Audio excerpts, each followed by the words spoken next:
Thank you, everybody, for joining. I hope you're excited for all the new features and functions and technology that we have to share for the upcoming year of 2024.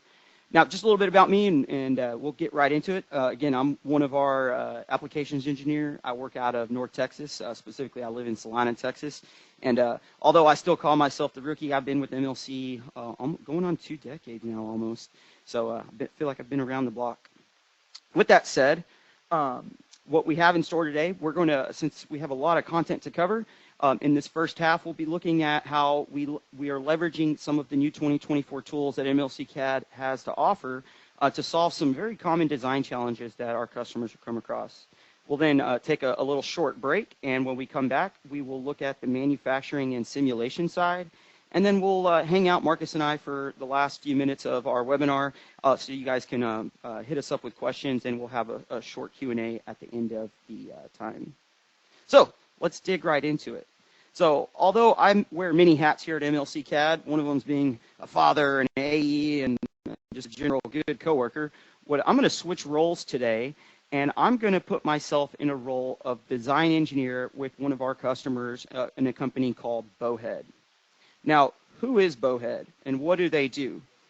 Bowhead is a company that creates these off-road electric hybrid bicycles. And this really started off as a hobby that they turned into a business.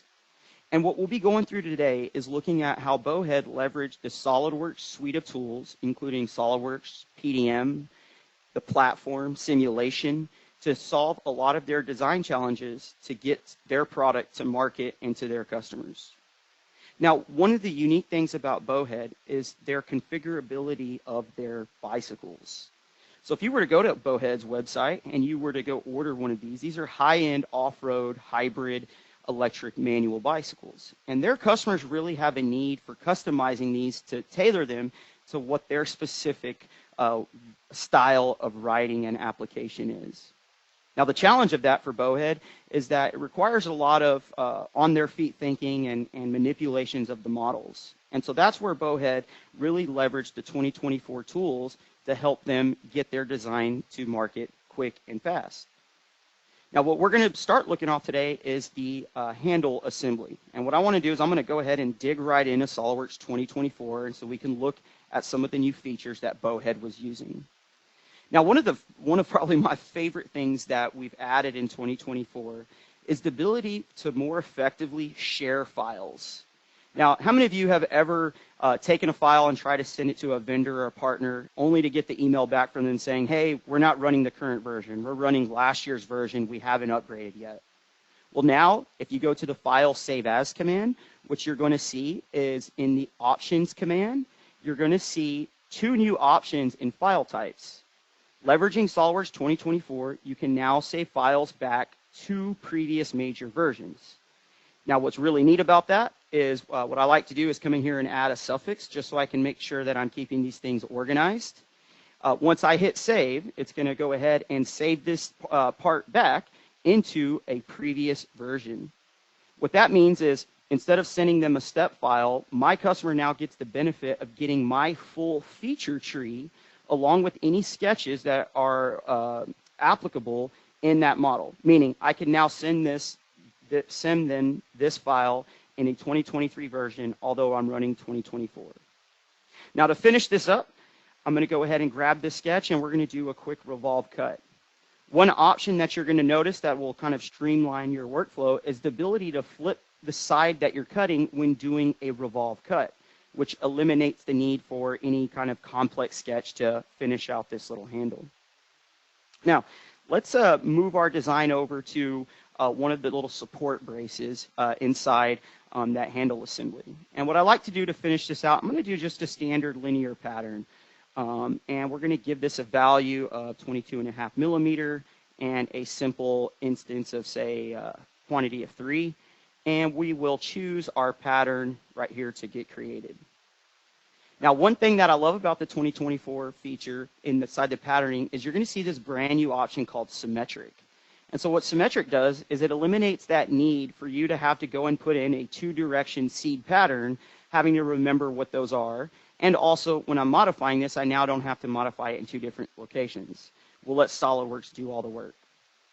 Now, I'm a manufacturing guy, so for some of you guys that know me personally know that I kind of come from the manufacturing world and kind of a blue-collar guy. And one of my responsibilities here is to create the mold and the injection pins for this injected molded part. Now, I want to leverage the geometry that's already here, so I'm going to do a quick offset surface of just 0 geometry value. But what I really need to do is I really needed to design these pins in here. One new feature that you're going to see in SOLIDWORKS 2024 is a tool called Untrimmed Surface. And what this is going to give me the ability to do is pick a surface or a face and give me nice options right here to generate geometry of these shut-off surfaces.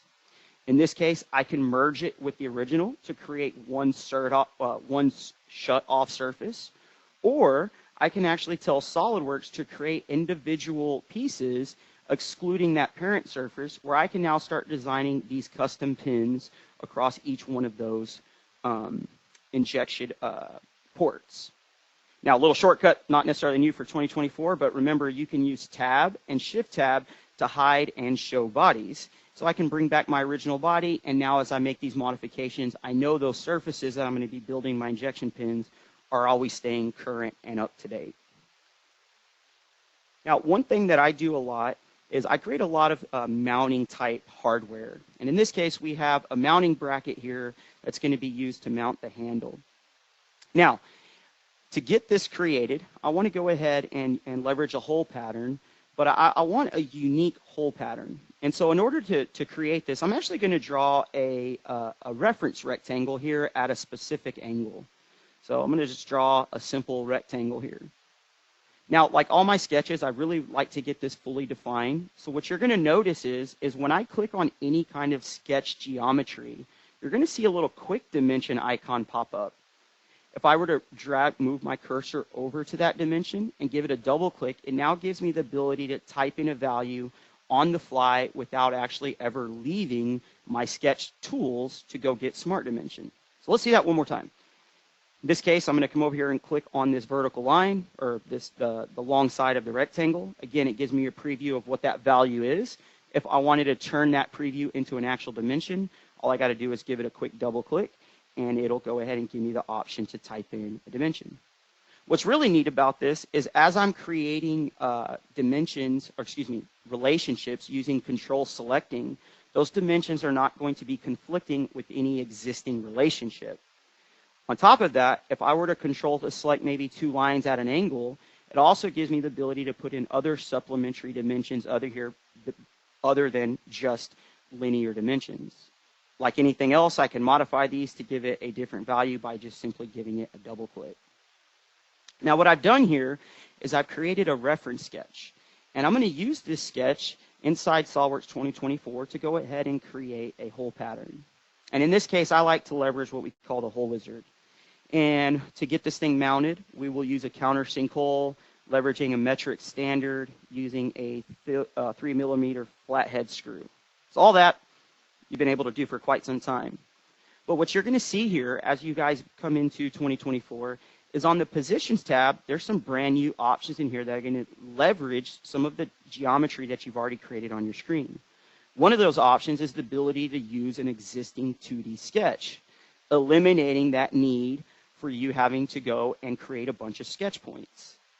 But what that does for you is once I choose a sketch, now anywhere there's an actual vertice, it's going to go ahead and put on the corresponding hole for that vertice point. Again, eliminating the need to create points. If you have things like sketch geometry that's reference geometry, you can actually use this option called Create Instances on Construction Geometry. And anywhere you had 2 construction lines intersecting that had a vertice, it would go ahead and create a hole wizard command on it. Now, what's unique to this is the fact that I can actually make this a non-uniform sketch by coming in here and using this option now in 2024 called Instances to Skip. What that gives me the ability to do is come in here and choose any of these vertices to null those out by either selecting them or reselecting them to generate those holes.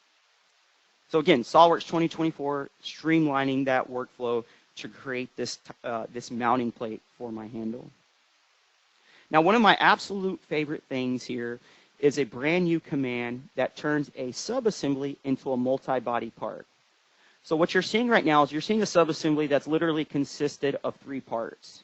And one of the design challenges that Marcus and I had to deal with is we needed to 3D print a fixture so that way our welding team could actually come in here and tack weld this together and then finish welding that out.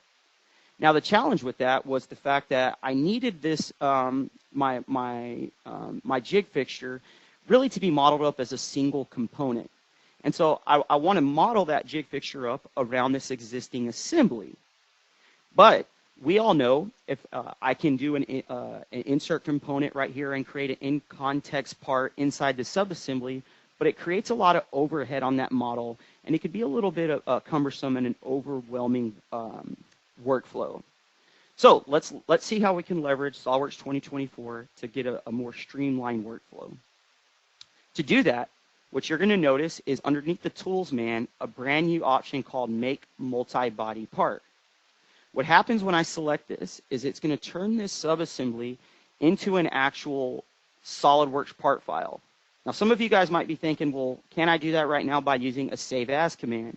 And yes, theoretically, you could. The problem with that is if you were to do a simple save as, it does not keep an association from that SOLIDWORKS part back to the original assembly. In this case, when I choose this, it gives me the ability to pick and choose what kind of information I want to bring over. In this case, I told it to bring over all the solid bodies and bring over the surface bodies from the actual models, so that way I could use those to start generating my weld fixture. In this case, you'll see that I let SOLIDWORKS bring over 3 of the surface bodies from the part, and I'm going to leverage those to my advantage to start getting this weld fixture created. In this case, I'm going to do a quick mutual trim to kind of clean up some of this geometry. Once I have that trimmed, I want to turn this into a solid piece. So I'm going to knit all these things together. Now that I have them knit, let's go ahead and thicken this into a little plate right here of 3 millimeters. And now when I exit this isolate, what you're going to see is I have a piece of geometry that is now tied to this multi-body part that was created in the part commands using all the traditional part features that I'm comfortable and easy to use. The key benefit to this is the fact that this thing has a placeholder, which is what you're seeing right here, that is linked to the original subassembly. So what is the benefit to you? Well, let's fast forward a little bit and let's actually open up my finished weld fixture. So here is my finished weld fixture that was built off of a multi-body part that was converted from a subassembly. And the big benefit to this is if I were to come over here to my subassembly and make any kind of design change. For example, my welding team said, hey, Roland, this bottom tube is a little too close to the edge. Can we shift that up? I would say, hey, no problem. I come in here and I'm going to change that value from 5 millimeter to say 10 millimeter, which shifts that tube up. The benefit is now when I come over here to my weld fixture, which was designed in the part command, it now automatically updates dependent on that subassembly. So again, that's the big benefit of this is we eliminate that need from doing these crazy in-context relationships at the subassembly level and still getting all of our functionality at the part commands that is linked directly to this subassembly. So one of my favorite things to do because I do a lot of weld fixtures and a lot of manufacturing. Now, as I work my way through this, just like you guys, I get a lot of emails and people hit me up for a lot of different things. And so like most good designs, I finish that up and then I see my email pop up. And sure enough, Marcus emails me and says, hey, Roland, can you design a hitch-mounted carrier for our electric off-road vehicle? You know, that's my forte. I do a lot of weldments. I do a lot of sheet metal.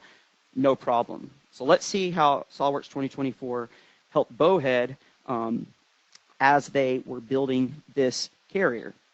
Now, I'm going to focus on 2 things in this part of my demonstration here. The first thing I want to focus is I really want to focus on the frame. So if I look at this frame is using structural members, but what's unique about this is I don't want to weld these corners. I actually want to use a little end cap feature right here that's going to mechanically fasten those together. So let's see how Bowhead accomplished this. Now, one thing that we introduced a few years ago, probably about three or 4 years ago, was this tool called Structure Systems. So what Structure Systems did is very similar to the weldment environment. It gives you the ability to leverage your weldment profiles. And in this case, I want to use a 1 1/8 inch square with a 35 thousandths wall thickness. And what it does is instead of having to create a lot of complex 3D sketches, it gives me the ability to use a little bit more simple geometry to generate my cut profiles.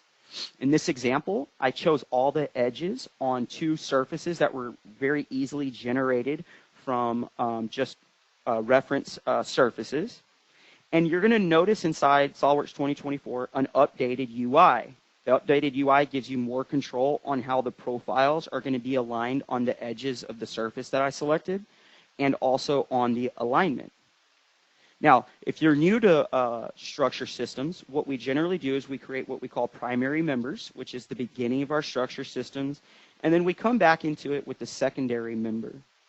Now, one shortcut that a lot of people don't realize is if you were to hit the Q command, it's going to show you all your reference planes.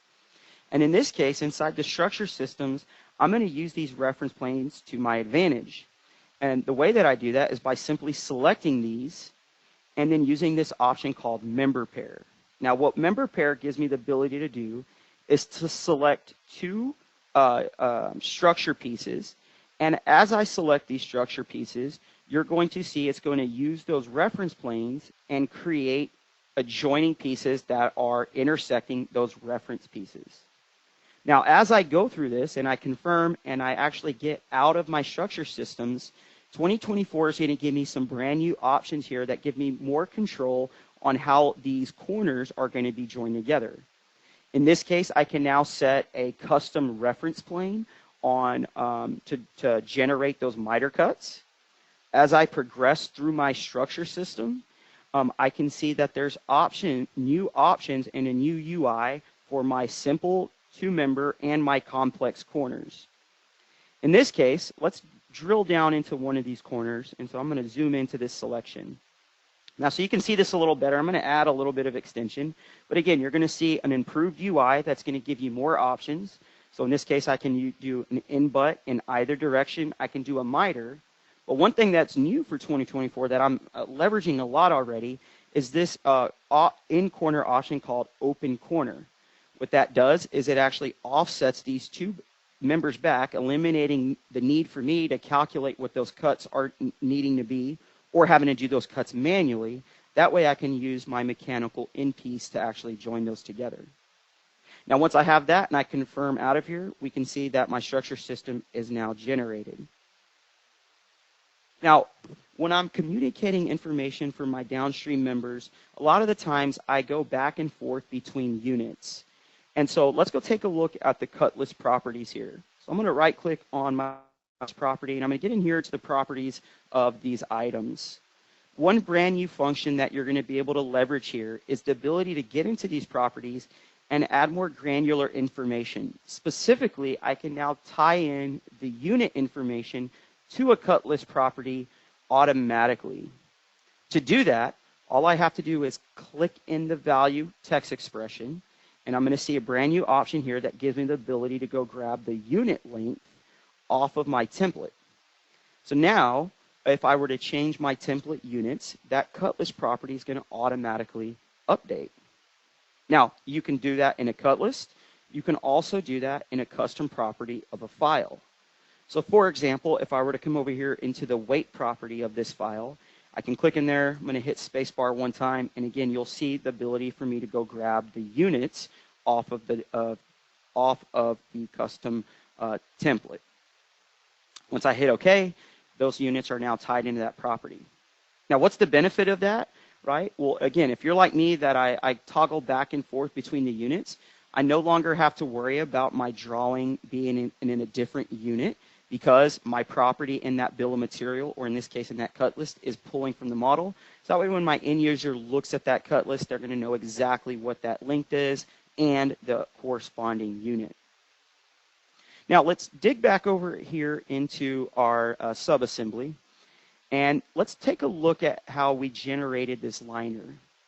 Now in this case, I need some mounting features, and I like to do a lot of self-fixturing using a tool called tab and slot. So let's take a look at how to get that accomplished.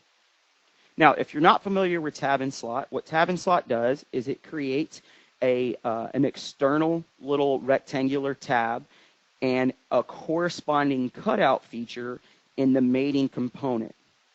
Now, the challenge with that is if I were to come in here and do something like a mirror. So I'm going to leverage this left-hand side, and it's going to be the exact same piece on the right-hand side. So I'm going to do a mirror component and literally just duplicate this to the right side. Now, the challenge is when I mirrored that I don't have the corresponding slots that were off that existing tab off that mirrored component. Well, now, inside SOLIDWORKS 2024, if I were to right-click on that component, you're going to see an option that is called propagate slots. And what that does is it takes any of the tabs and it gives me the ability to pick and choose where those tabs can get the corresponding cutouts to the other pieces of sheet metal. In this case, I'm going to say, hey, I only want to propagate for the things that I've already selected. And if I were to open this bottom panel up, I can now see those corresponding tabs are being driven off of that mirrored component, eliminating the need for me to go in there and do a bunch of manual cuts. Now, I want to make sure that my electric off-road bike here isn't rolling around in my carrier. So I'm going to add in some little recess, essentially indentations. The new feature that we're going to leverage in 2024 is a feature called stamp. Now, what stamp does is it takes any closed polygonal shape and it gives it the ability to essentially create a deformation in that sheet metal without actually having to create a sheet metal custom library form tool. In this case, it gives you all of the parameters that we would ever want to be able to modify. For example, I know when I'm stamping sheet metal that I generally need radiuses on all the sharp corners. I also want to make sure that this thing isn't going to tear, so I'm going to give it an internal radiuses on the vertical corners. And once I confirm that, it's going to go ahead and create that deformation. This eliminates the need for creating a bunch of custom form tools to generate this types of geometry. Like most features, I can use things like pattern to generate multiple items. In this case, I'm going to use a sketch-driven pattern to propagate that form tool, or that sheet metal stamp tool, excuse me, to the other two pieces. Now, the last thing that I'd like to show you inside of our sheet metal tools is the ability to now rip cylindrical and conical pieces. Now, if I come back over here to the main, I need these little bezels right here to put my turn and my brake signals on. So let's see how we can get that accomplished.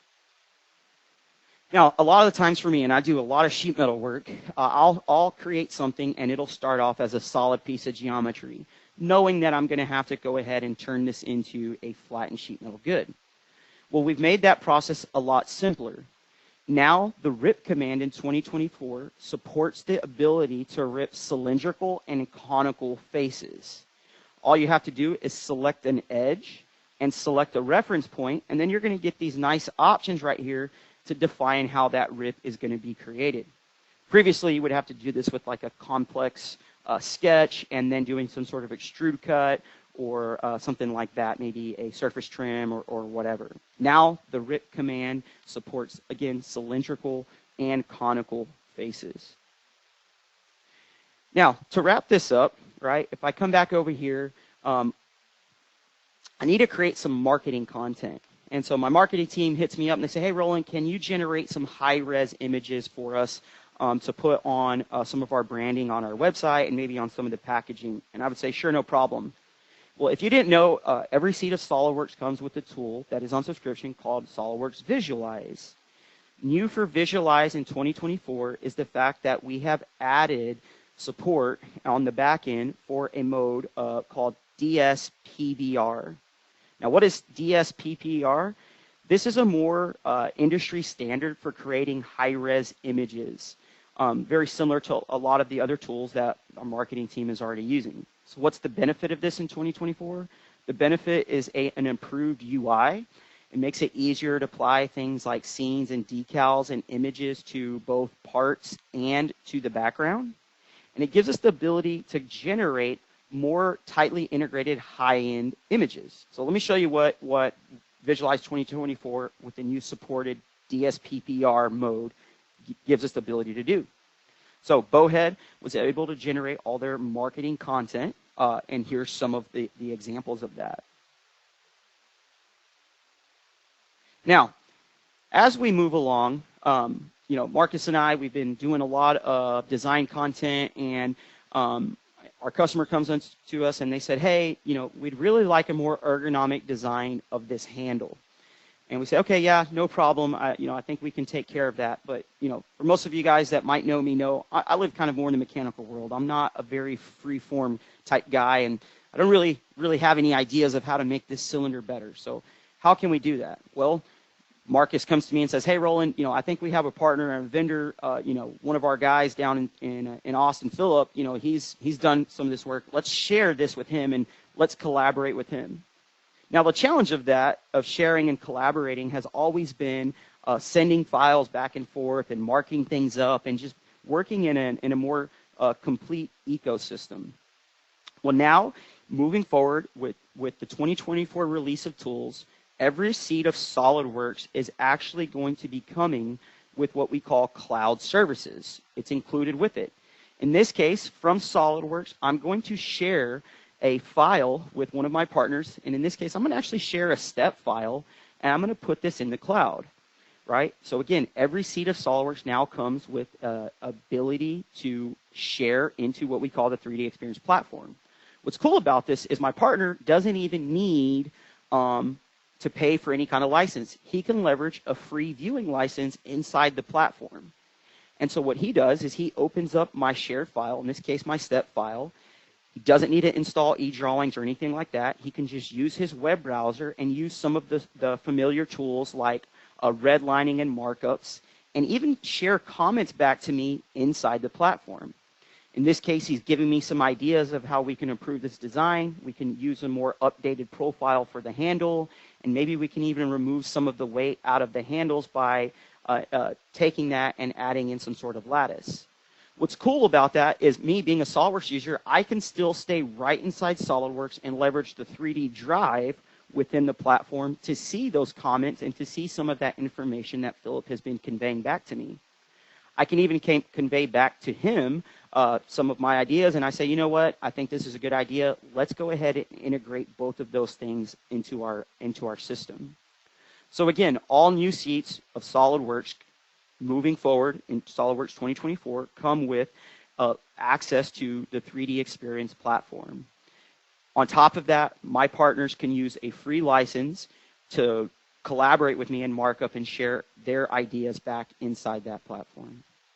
Now, if you wanted to try this, right, you could try this right now. You could pull out one of your smart devices and you could scan this QR code, and it would actually give you the ability to go make markups on that step file and share them back to Marcus and I. To get that design done, I'm actually going to kick this back over to Marcus so that way he can kind of walk through and take it from here. We want to make sure that we get the right information from the right people.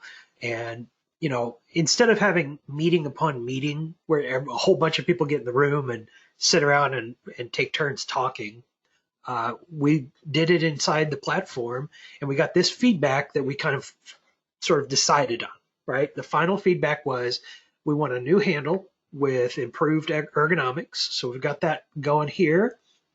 And then we also wanted to get this cool idea of a lattice infill. Now, a lattice infill is kind of a crazy thing. I'll show you how we did it and how we actually managed to deliver that new design type. It's kind of a design that's off the wall. You've never seen anything like it in production before, but we got some really cool tricks to get that done. So I'm going to turn it over to Philip to show you how we accomplished this first design of the of the handle, the grip, using X shape on 3D Experience. For this curvy design, I'm not even going to use SOLIDWORKS because I think X-shape is actually a better tool for the job. Now this is subdivision modeling, which begins with a primitive shape where I can adjust the size and starting mesh parameters. Then, using the manipulator, I can push and pull the surface like digital clay. No need to spend hours creating sketches and surfacing features. I can snap entities to a line that I can click and drag the endpoints of. When more detail is needed on a surface, I can subdivide or extrude faces or insert entirely new edge loops. Surface edges can be creased for style and function and adjusted by smoothness and severity.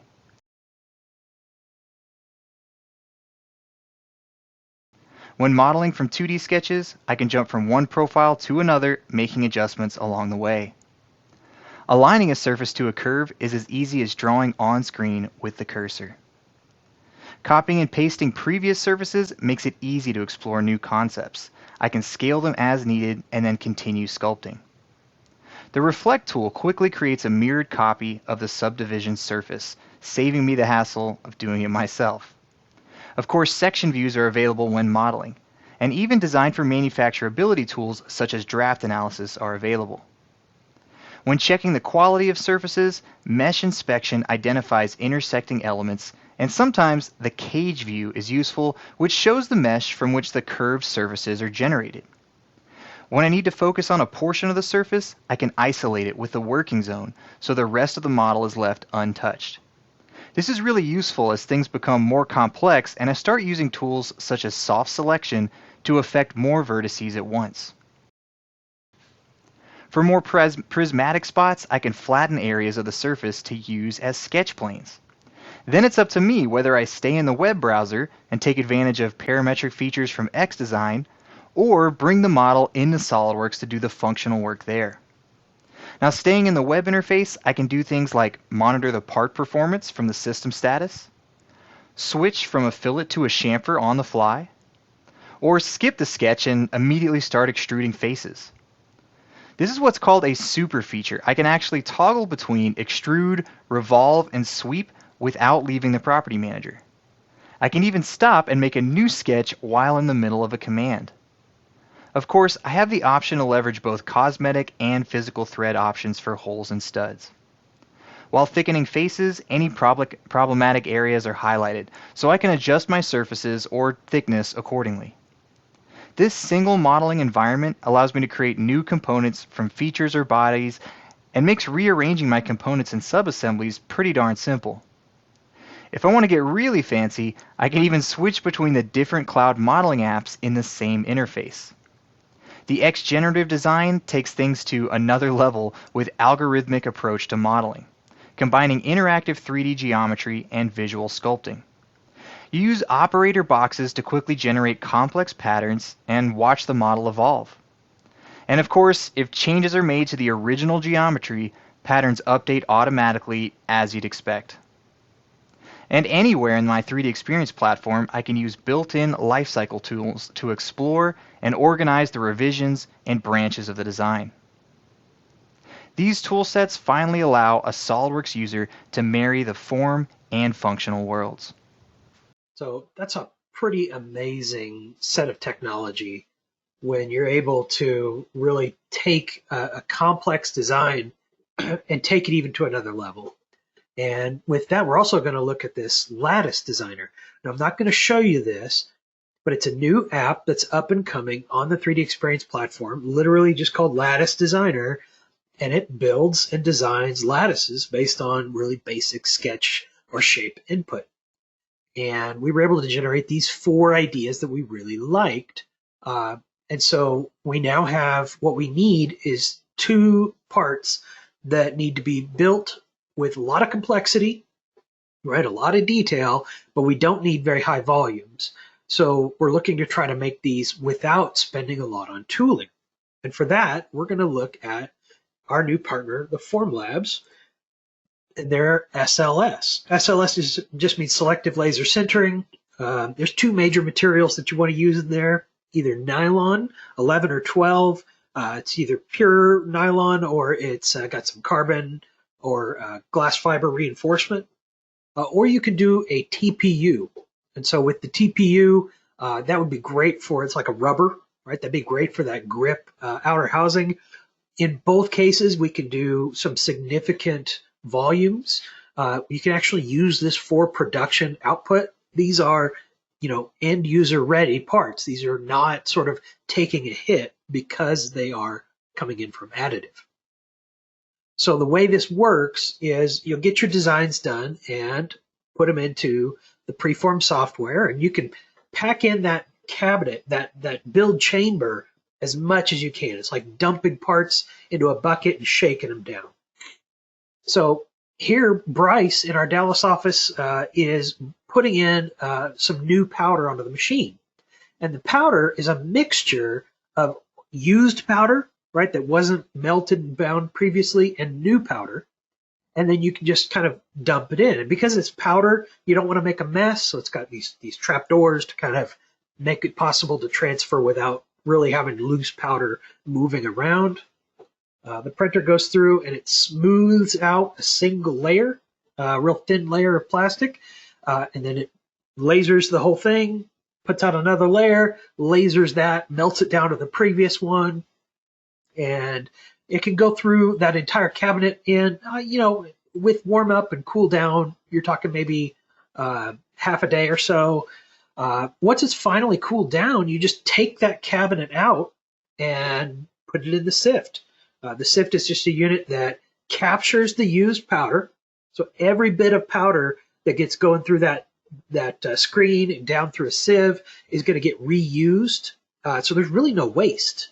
From there, you can sandblast it, clean it up, sand it, whatever you want. But these are the effective performance and strength of injection molded parts. But unlike injection molded parts, you're not limited in terms of wall thickness or thinness.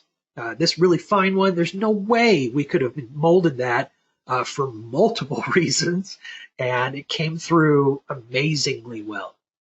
So these are high strength, higher volume, lower cost 3D printed parts with no Z-axis weakness. It's a really powerful technology, really cool machine. Every time we throw something cool at it or something difficult, it really surprises us with how well it does. So now we've got kind of everything done. I want to go ahead and try to do the next step, but it's something I've never done before. So if you're ever trying to learn something new, you can go and take live training. We do live training in person in one of our offices. We also do training online. And in the online, the instructor can see your screen, take over your screen, etc. It's the best way to learn. If you're looking to learn something smaller or you're just kind of trying to constantly get better, Solid Professor has on-demand learning. They're really deep in the SolidWorks product line, but they cover a ton of different other tools as well.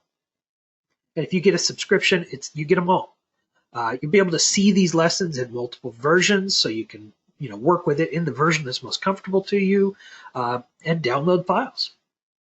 If it's something non-standard, like a weird application of the technology, go to our YouTube channel and just search inside the YouTube channel for what you're looking for. We've got a lot of interesting applications, deep dive discussions on, topics that people a lot of times need help on. For more standard things, you're something where you're like, I'm sure there's a guide for this, but I don't want to read a 200-page PDF. We have our knowledge base. So these tech guides are very well written. They are curated. They'll have downloadable, viewable, instructions, workarounds. You can contact support there. It's very, very powerful and easy to use. That's your IT guy's best friend. But when you get to the point where you're like, man, I just needed to talk to somebody, give us a call or send us an email or, start a case through our web form. It does not matter. Whatever it is, we're here to help. And then there is a search on the overall website where you can kind of go through and dig in and find out, how to download and install weldments and how to get additional weldment libraries, all that kind of fun stuff there at mlc-cad.com. So these resources are all available to you. If you have questions about, whether you already have those or how to get those, let us know. All right, so let's get back into Bowhead, right? So if you were to look up Bowhead, one thing that you would learn about their history is the fact that this company really started off in the garage, and it was meant to not be a company. It was just somebody, their founder, who just wanted a unique off-road bike. And as he turned it into a business, a need to configure and a need to be more nimble when it comes to their engineering really arose, because these are high-end off-road hybrid bicycles. They were constantly changing and redesigning and tweaking and doing things for their customers. So what does that mean for the design team? That means they needed a way to work more efficiently, and they needed a way to really get into their CAD tool and be nimble. And so let's take a look at how 2024 helped them accomplish that. Now, as they got into SOLIDWORKS 2024, one of the things that they found themselves doing a lot was creating assemblies. And so what we have here is we have an assembly of the suspension. And I want to go ahead and finish this assembly out. Now, Bowhead uses configurations quite a bit, and their part numbering scheme can be kind of a rascal to remember what parts are what. So what you're going to see in 2024 is the fact that now the description of the file is going to come up in the open documents along with the description in the configuration name. So that way you can more easily identify what you need to actually insert into the assembly. If you come down here, there's going to be a new option. So for us hardcore old-time SOLIDWORKS users, we know that the first component in an assembly is always fixed when we insert it. But now you can actually control and dictate whether everything is going to be fixed or everything is going to be floated, or in the traditional sense where only the first component is floated. So what that means is when I hit the green check mark to insert this component, it's not going to actually tie it to the origin. It's going to give me the ability to keep it flexible and kind of move this around. Now, adding in relationships, there's many shortcuts, and one of those shortcuts is the ability to do something like a concentric. So if I were to hold Control and select these two faces and hit concentric, we would see that that would automatically get mated up. Now, I can also create shortcuts by to some of the advanced commands by holding down Control and selecting multiple faces. And what you're going to see inside 2024 is the mate command is just a little bit more intelligent. Now let me show you that so you can see what I'm referring to here. Get out of here. Go ahead and choose mate. In this case, I'm going to do an advanced with mate. And what you're going to notice is that it's a very subtle thing, but you'll notice that the with command, one example of this intelligence, has been renamed. And what that means is when you come in here into the selection, it has more intelligence, so that way you don't have to always select the right faces in the right order. What happens is when I create this with command, it's going to automatically reassociate those selections, so that way they're actually in the right windows. So it gives you the ability to mate and to put things together just a little bit quicker. Now, while we're talking about quickness, let's dig into this assembly, and let's finish this design out by adding in some more pins. Now, one of the things that I've used for quite some time is intelligence into a component using what we call a mate reference. And so what that is when I Control Select and I drag a component, I can build knowledge into that component. In this case, I'm actually going to open this up so that way to make sure everybody knows what I'm referring to. And what you're going to see is you're going to see this thing called a mate reference.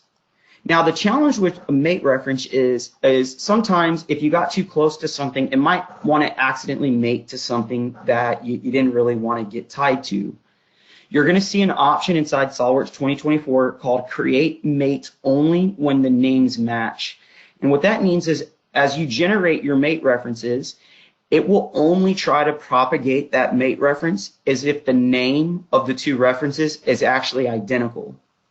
On top of that, if you come down here, you'll notice I have a concentric mate reference, which means it's going to try to put two cylinders together. You're going to see a new option called lock rotation. So that way when I'm inserting this, it will actually create that concentric mate, but on top of that, it'll lock the rotation of that at the same time. So what does that look like? Again, if I were to hold Control and grab this, you're going to notice that it's only going to try to mate to other components that actually have that same exact mate reference name. So it eliminates a lot of the random attachments. The other thing that you're going to see is if there is multiple mate references on a component, it'll give you a flyout menu and it'll let you choose which mate reference to use. In this case, I could choose one of the other cylindrical mounting holes to actually put that item to. So again, it's something real subtle, but it definitely streamlines that workflow when I'm building this subassembly. Now, I like to create very detail-oriented drawings, and one way that I do that is by using what we call component references. So if I were to come over here into my design tree, and I'm going to right-click on one of these pins and go to component properties, and I have the ability to type in a component reference here. For example, I can put a reference so that way the user knows this is going to go on the front of the assembly. The challenge with that is I want to apply references to many different components in this subassembly. Leveraging SOLIDWORKS 2024, if I come up here to the top of the feature tree, you're going to see a new option by right-clicking on the name of the assembly, and you're going to see an option called Edit Component References. Generally, it's about halfway down the screen. And what this does is it gives you a tabulated screen where I can type in and I can put in multiple references much more efficiently, eliminating that need for going one at a time and getting into the component references. And here I can add the reference to all of those articulation points, letting the users know where these are located in the assembly. The benefit of this is when I get into my SOLIDWORKS drawing and I get into the bill of material, I can leverage these component references in annotations, in the bill of material columns, and in all sorts of different locations. So it gives me a very nice, clean deliverable. Now earlier, I showed you guys how to save a file backwards by doing the save as command. Well, I send a lot of files to customers, I send a lot of files to vendors, and although most of the people I work with are on subscription, sometimes they don't update as quickly as I update. If I were to come into the file save as command, the same way that I can save a part backwards, I can actually even save a assembly backwards. What I love about this is that you're going to see the fact that the SOLIDWORKS automatically grabs all the reference components, and it even gives me the ability to put in a unique identifier like a suffix to save this backwards. On top of that, you're going to notice that there is an advanced command, very similar to like pack and go, or if you're using PDM, the move or copy tree, which gives me the ability to actually traverse through the folder paths and maybe uniquely identify each one of these components that I'm saving backwards. Once I hit save, any feature that is able to go backwards, meaning it's backward compatible, another way to think of that is it's not unique to the version of SOLIDWORKS that you're running. We'll go backwards, all the mates, all the sketches, all the features, anything that subassembly or top-level assembly needs is now also going to go backwards with that subassembly. Now, a shortcut that I've used for years is S. So if you go to S on your keyboard, that stands for shortcut bar. And a couple of years ago, we added the ability to actually search in that shortcut bar. And so I'm going to search for a tool that we've had for quite some time called Defeature. So another way that I like to share subassemblies is by simplifying them. Now, a couple of years ago, we added the Defeature silhouette option, which was a way to take these components and simplify them using a simplified outline. What you're going to notice inside 2024, though, is the ability to set up what we call a Defeature rule set. These are standard rules that I can leverage so my end users don't have to come in here and know what to defeature or not. The way that we do that is we leverage these things called levels. And in this case, I have 3 levels, level 1, level 2, and level 3. What that means, right, in a nutshell, if it's a level 1, that means that it's not real complex geometry. It's not stuff that we're nervous about sharing with our outside vendors, so just leave it alone. Level 2 is going to create a tight fit outline. So it's going to generate a body that is tightly fit to the original body. It eliminates the feature tree, it eliminates that geometry, and it's creating essentially kind of like an envelope. Level 3 is something that it might be proprietary, or maybe it has a high level of detail that we really don't need, and it's going to generate what we call a bounding box.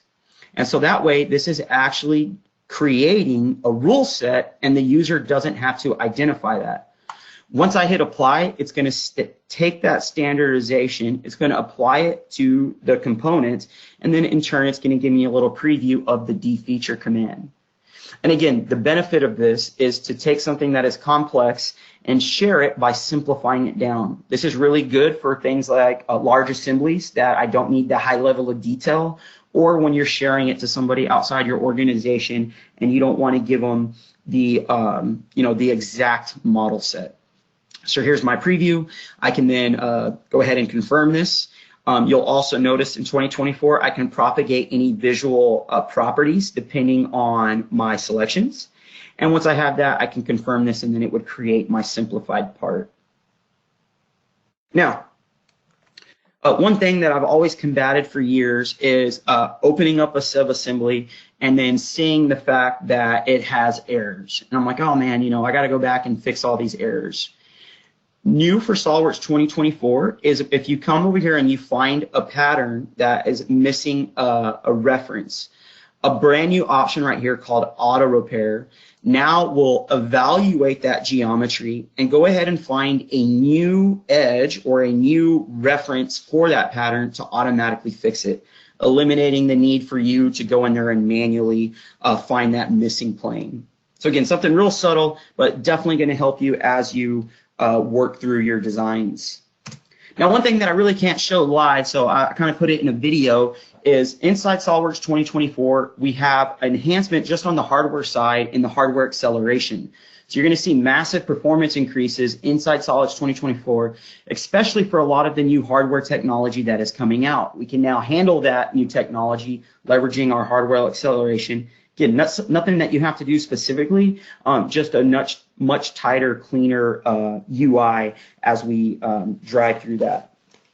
Now let's get back into SOLIDWORKS and let's finish out this by leveraging our SOLIDWORKS drawings. We know that drawings is always going to be something that we have to do, even sometimes kicking and screaming. And so in this case, I want to go ahead and generate a chain dimension to kind of outline some of these dimensions that I need. So let's come in here and grab a chain. I'm going to click on that face. Maybe I want to tell the user that's reading this where these vertices are. They need to know where that edge is, this point, and I'm going to add in that point. One thing that you're going to see is the intelligence inside 2024 now is going to automatically make all of these chain dimensions collinear to each other. On top of that, you're going to see the fact that anytime a dimension isn't going to fit inside its leader lines, it's going to automatically offset that. Now, one thing that I've joked around for years, and Marcus and I were actually joking about this when I was up in Tulsa, is the fact that every now and then we have users kind of break the rules. For example, if I were to click on a dimension, there's an option called override value, which I would highly recommend never using, right? Kind of eliminating the intelligence inside the 3D environment. But in the off chance that you inherited a drawing from somebody else who did that, you're going to notice that SOLIDWORKS 2024 has options in here to automatically identify that. And the way that I'm doing that is by color coding these overridden dimensions in purple. So now if somebody were to send me a drawing and they had manually overridden those dimensions, I no longer have to guess or wait till my parts come back messed up. I can now see that on the fly because those dimensions are going to be highlighted in purple. What's really neat about that is to make that fix really clean and easy. I can control select all of those. I can right click on any one of them and tell SOLIDWORKS 2024 to restore the original value. The other thing that I love about the UI is when you hover over a dimension, you're going to notice that the leader lines now give you more discrete points, right, or little O-snaps, letting you know where that dimension was tied to. For example, this 28.71 millimeter dimension, that leader line now has a little orange sphere on it, letting you know that the leader line is going to that exact point. Now, I've showed this twice, but I want to show it one more time just to make sure that you guys kind of see the big benefit of this. I'm now in the drawing command. I want to send this drawing to Marcus. Marcus hasn't upgraded his system yet to 2024, and so I'm going to go ahead and do a save as backwards. So the same way that we can save a part in an assembly backwards, we can do the same thing in a drawing. All I got to do is just change the file types to SOLIDWORKS 2023. It's going to automatically include all my reference components. I can then go ahead and give it a suffix and hit save, and then let this thing do its thing. I can then package that up, send it over to Marcus, and he can open up the drawing, the assembly, the parts, all in SOLIDWORKS 2023. Now, the last thing I want to do in here is I want to finish detailing out this little subassembly, which is the left little drive axle. And to do that, I want to create a smart annotation, which we've been able to do for years. And so I'm going to put the part number on here, right? So that's nothing too crazy. And if you didn't know this, you can link to information at the part or at the assembly level using this option called link to property, which again, we've been able to do that for quite some time. And what I want to do is I want to grab the configuration name because that's essentially the part number. Now, what you're going to notice is inside 2024, there is a button right here called add. And what that does is it adds in the link, but it gives me the ability to come in here and continue to work on this annotation.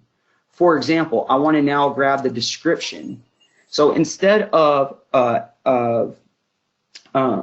closing that annotation out, it actually gives me the ability to continue to use the link to property without having to go and reselect all my options.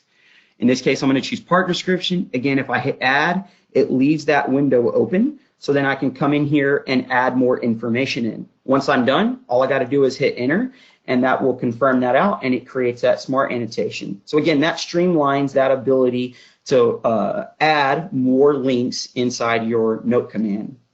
Now, the benefit of this, if I were to come over here and change the configuration, we can now see all of that information is going to change. I can also come over here and change the configurations of these views.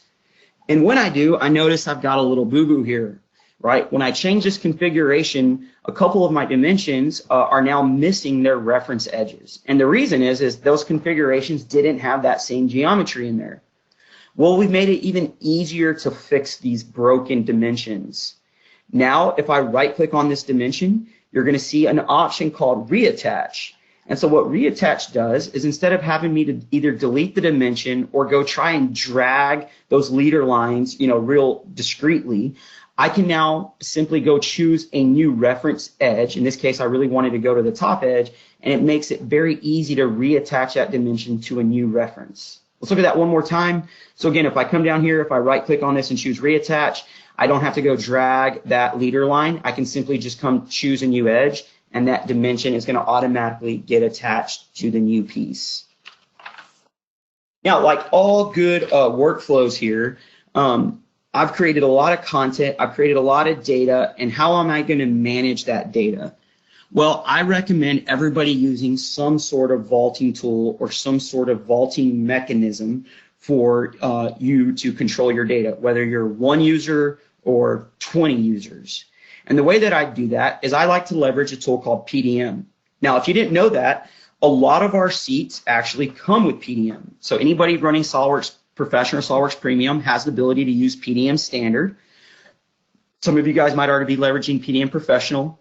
But here in a little bit, we're also going to show you a new tool called Cloud Data Management, which is a PDM tool that is actually in a web browser. And all new seats of SOLIDWORKS get that. Now, before we get to that, I want to show you some of the new enhancements inside our flagship PDM environment. In this case, PDM gives me the ability to leverage a workflow to control my process. And in this case, I want to send these files back for more changes. When I do that, you're going to see a new option that gives you the ability to check out the file while doing the transition inside the workflow. So I can send this back to myself. I can have it auto check out to myself so I can go ahead and here and start integrating my changes. On top of that, SOLIDWORKS 2024 now supports in the assembly visualization the ability to see your PDM information. And so what I like to do is I like to sort this out by the status of the workflow, so I can now easily identify what components are not approved or still being worked on or pending approval.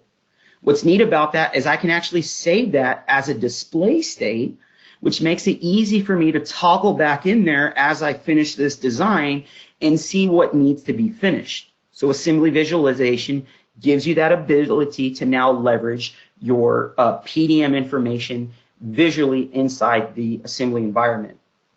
Now, once I integrate these changes, if I come back over here to Windows Explorer, we can see the history also now supports the ability to check out.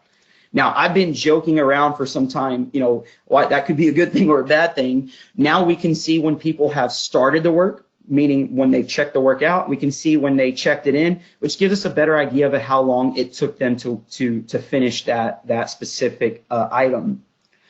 On top of that, when we're looking at the UI in Windows Explorer, when we're looking at old versions of things, you're going to notice the version tab has an improved interface, which now shows you the current version history and the previous version history information in a tabulated window.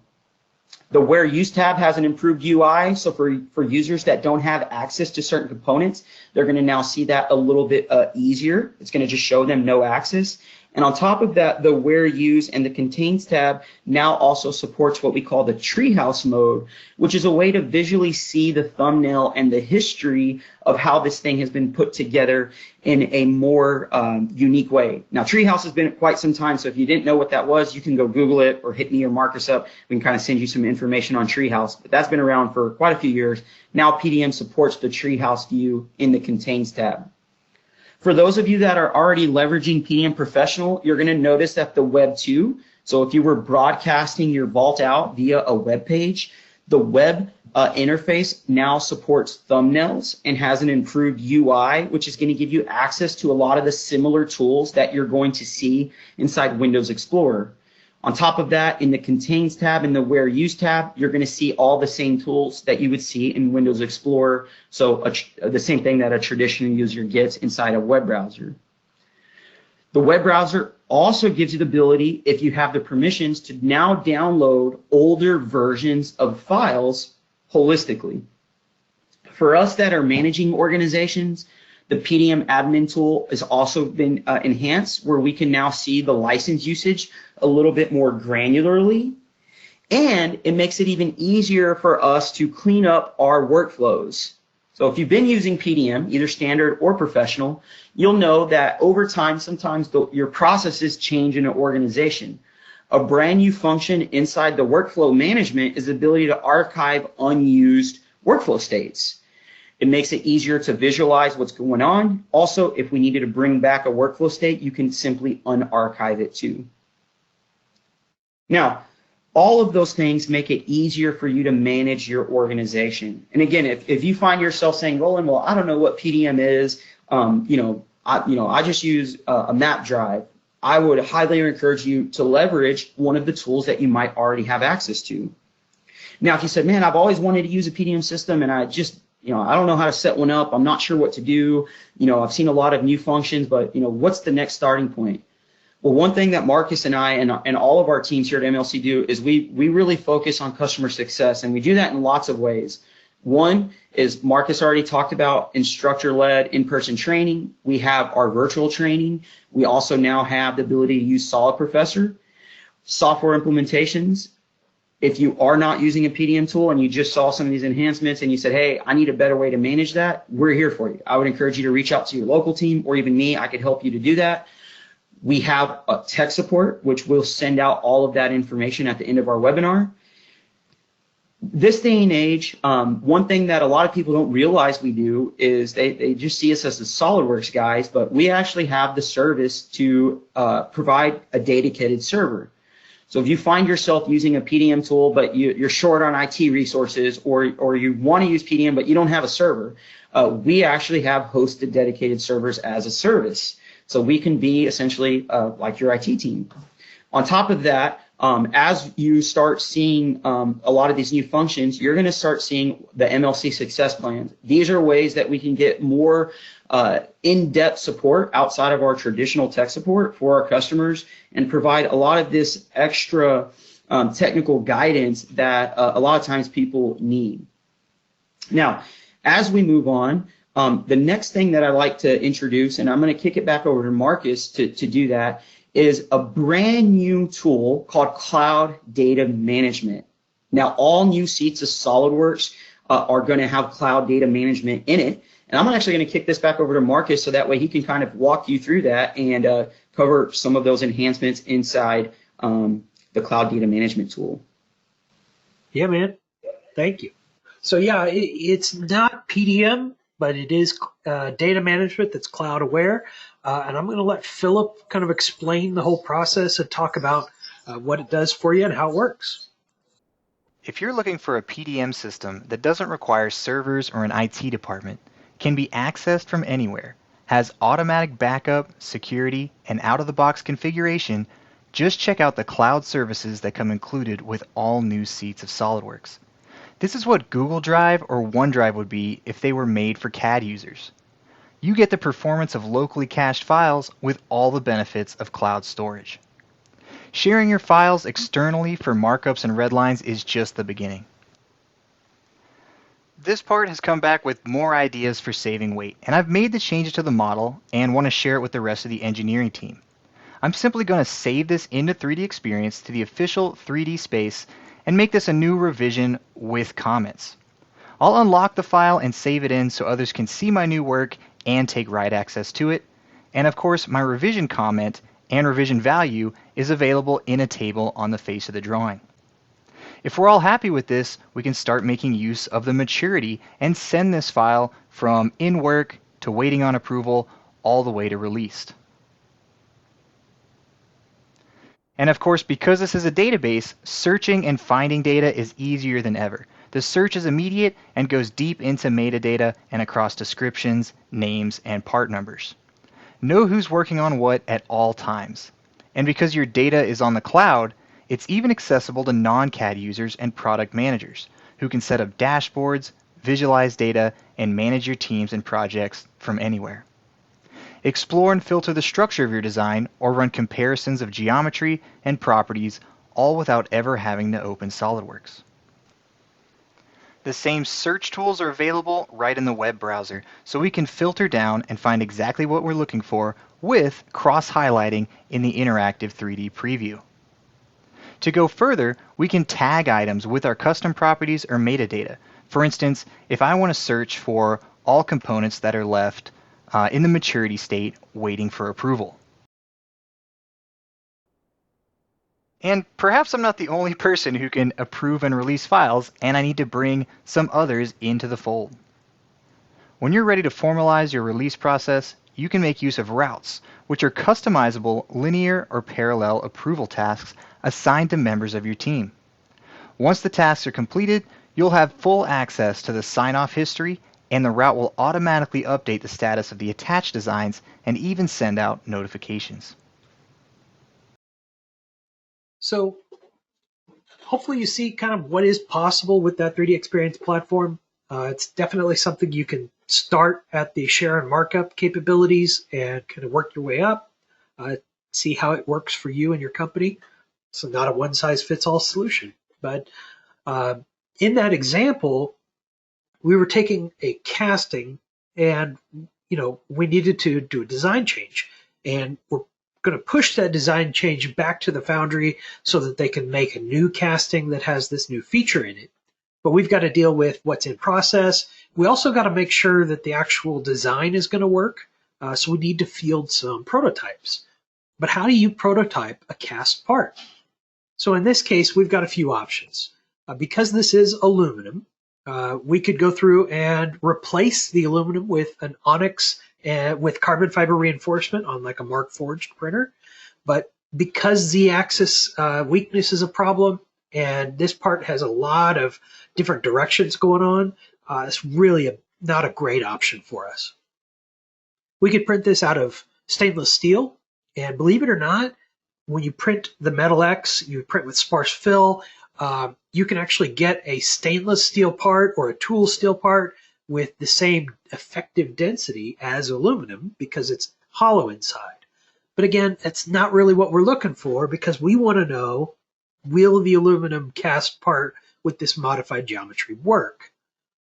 So one way we could do it, if we have a really good relationship with the foundry, we could go ahead and print this on a Formlabs SLA printer. That's the one where it has like the goo and it cures the resin. using a laser. So if you have, complex shapes like that that need to be investment cast or something like that, there is an option. If it's, something you're interested in, let us know. But really, we're going to go ahead and already take this, because a casting is never to the final tolerances you need. So we're going to be putting this in Mastercam to kind of clean out those holes, machine off those faces so that they will accept a bearing or a bushing. So we're already going to chuck it up and do that. We're just going to go ahead and add an additional toolpath to clean out that pocket. So this is Mastercam. And what we've done is input both the original part and the modified part. And the first thing we're going to do is probe it. Basically just chuck up a probe in the spindle, and then we're going to check for the location of both sides, and we're going to find the middle of that, and that's going to locate our part. It'll offset the machine program to where that part is. We imported both the finished and starting part because when we make our OptiRough, right, it's going to be stock model aware. In other words, it's only going to take material out from one shape to the other, the differential. So you can just specify what you're going to cut and kind of load in some default parameters, and it creates what's called high-speed tooling. This is OptiRough or Opti toolpath, and what it does is it just maintains a really solid chip engagement and is able to remove material a lot faster. You see a lot of CAM tools that have this kind of technology. Mastercam invented it and perfected it. It's definitely kind of the best option out there. So that's how, if you're going to be using a CNC machine, you need top class and powerful CAM tools. Another option you may need is analysis. So with the SOLIDWORKS Simulation 2024, if you want to check something for strength or stiffness, we have a new option to save the file automatically after you run it. That way, if you accidentally, or if you accidentally crash after the run, you won't lose your results. Also, when you copy the study, you can choose whether or not you want to include the mesh or the results.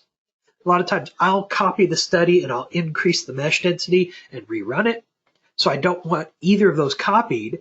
Saves me time during the copy command and just kind of streamlines everything. So one of the big enhancements this year is on the bearing connector. Now, this is something that we've seen in a lot of other tools like Contact and stuff like that. But basically, it allows you to do a distributed connection. And what that says is it's acknowledging that there's weakness or play, there's a certain finite level of stiffness in that fastener. And so you could go in and specify how much deflection it'll be.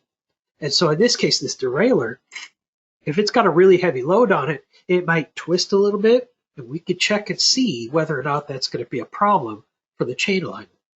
I did want to point out one more thing. So we talked a little bit about training and some other stuff. Our website just went through a redesign on the homepage.